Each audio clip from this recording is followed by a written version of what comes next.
నిన్ను తలుచుకుంటే బయటికి రెండంతా ఒకరి తలుచు పడినా కూడా చచ్చిపోతారు.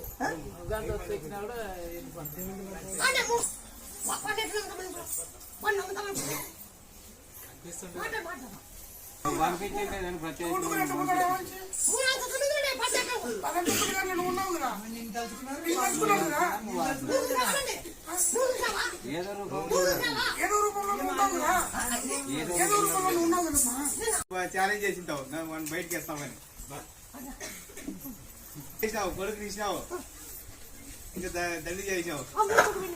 మూతి చెట్టుపోయిందా యాక్సిడెంట్ అయినప్పుడు మూతి చెట్టుపోయినా మాట సరిగ్గా రాలే.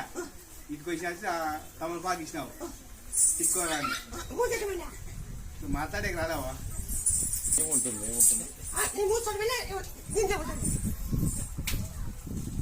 మీ అన్నయ్య ఉంటాడు, మీ అన్నయ్య ఉంటాడు. ఇది చేసి బాగైంది కదా, ఇది బాగైంది కదా.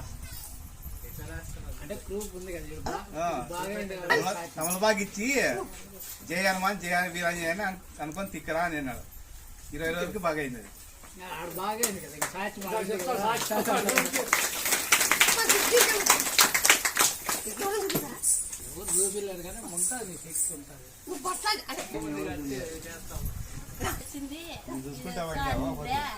ఆవు చెప్తే వస్తుందా మీకు సీట్ అనేది నాకు తెలుసు. ఆవు చొప్పునాక తెస్తాను అనుకున్నానవా. ఆ రోజు మంగళవారం రోజు మెసేజ్ వచ్చిందంటే రాలేదమ్మా ఇంకా అన్నాడు. నేను శని వేసి పండుకుంటే రూపంలో వచ్చి నా తలపాటిని పండుకొని ఇట్లా నిందవ్వా. దానింటే లేచినాను నేను. ఆ పాప కాలు రాలేవు కదా ఎట్లా వచ్చింది అని లేచి కూర్చుంటే నాకు అప్పుడే అనుకున్నా అవ్వ వచ్చింది ఎవరు కాదు అనుకున్నానవా. మెసేజ్ వచ్చిందమ్మా అన్నాడు. ఏం చూడరా అంటే నంద్యాల సీట్ వచ్చిందమ్మా అన్నాడు. సీట్ వచ్చింది తలకాయ చేయబెట్టినా. సన్న పాప కాలు రాలేదు ఇంకా మా తలతో అంతుంటదవ్వా. అదే వాళ్ళమ్మ రోజు ఎత్తుకొస్తుండే మా ఇంట్లోకి.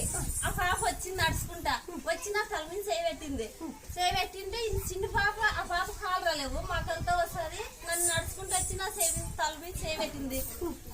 ఆ పాప కాదు అవే వచ్చింది అనుకున్నాను. ఇంకా వచ్చింది మెసేజ్ వచ్చింది నంద్యాల సీట్ వచ్చింది మా అన్నాడు. అందుకే వస్తానని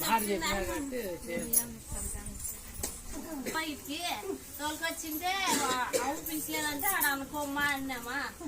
దీనికి కేరళ వేసినారా.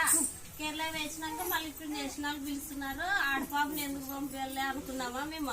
అవును అడుగుదామమ్మా, అవును అడిగితే పంపించమంటే పంపిస్తామా.